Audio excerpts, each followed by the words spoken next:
Hello friends, Canva की इस pro series में आपका स्वागत है। पिछले सेशन में हमने देखा किस तरह से एआई टूल्स का यूज़ किया था। इस सेशन में बात करेंगे जब आप कोई पोस्ट बनाते हैं, कोई आर्टिकल बनाते हैं, कुछ भी आप कैनवा में प्रेजेंटेशन बनाना चाहते हैं, प्रपोजल बनाना चाहते हैं, तो कहीं ना कहीं फ़ॉन्ट का इम्पोर्टेंस आपके लिए बढ़ जाता है।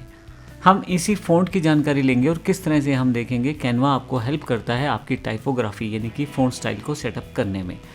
आप जब भी किसी पोस्ट को बनाते हैं, मान लीजिए मैं इस पोस्ट को क्लिक करता हूं, तो इस पोस्ट से रिलेटेड फ़ॉन्ट्स आपके पास पहले से अवेलेबल होते हैं, जिसका यूज़ आपको कैनवा करने देता है और आप बड़ी आसानी से उसका यूज़ कर पाते हैं।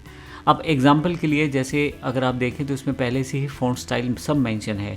अब जब मैं इसको क्लिक करता हूँ तो मेरे पास यहाँ ऊपर की तरफ ये फ़ॉन्ट स्टाइल्स अवेलेबल हो जाएंगे। अब मज़ेदार बात यह है कि यहाँ से मैं किसी भी फ़ॉन्ट को यूज़ कर सकता हूँ।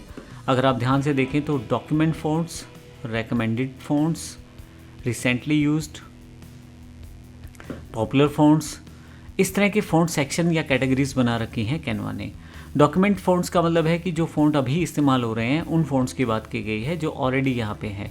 तो मान लो मुझे कोई नया फ़ॉन्ट पार्ट ऐड करना है, तो मान लो मुझे यहाँ पे इसको मैं डिलीट कर देता हूँ, इसको डिलीट कर देता हूँ, इसको डिलीट कर देता हूँ, टी टाइप करता हूँ तो मेरे पास टेक्स्ट पार्ट आ जाएगा और इसको मैं यहाँ ले आता हूँ। अब मान लीजिए मुझे कुछ ये टाइटल या कोई भी चीज़ ऐड करनी है, तो यहाँ पे ये फ़ॉन्ट जो है एक डिफ़ॉल्ट फ़ॉन्ट होके आया है। जब मैं यहाँ जाता हूँ तो यहाँ से डॉक्यूमेंट फ़ॉन्ट के रूप में मैं इसको चुन सकता हूँ। मैं अगर इसको क्लिक करूँगा तो ये वही स्टाइल अपना लेगा जो स्टाइल ऑलरेडी इस पूरे के पूरे डॉक्यूमेंट या पूरे के पूरी पोस्ट में पहले से है।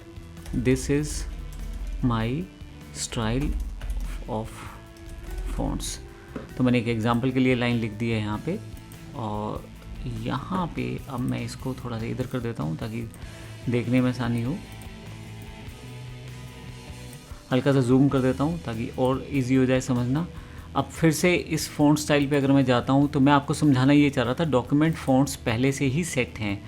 किस तरह का डॉक्यूमेंट फ़ॉन्ट आप चाहते हो वो आप पहले से स्टाइल सेट कर सकते हो। इनमें ये जो स्टाइल मैच करेगा, इन्हीं सब चीज़ों से मैच करेगा, तो आपको फ़ॉन्ट के बारे में बिल्कुल भी नहीं सोचना है कि कौन सी जगह कौन सा फ़ॉन्ट अच्छा लगेगा।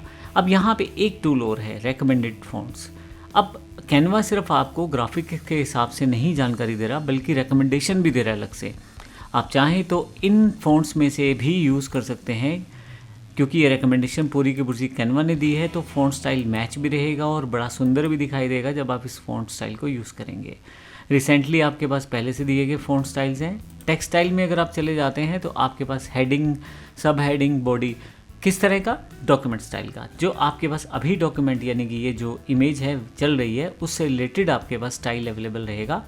अगर आपको लगता है फ़ॉन्ट बड़े में लिखना है तो हेडिंग क्लिक कर दें, इन्हीं फ़ॉन्ट से मैच करता हुआ हेडिंग स्टाइल यहाँ पे आ जाएगा।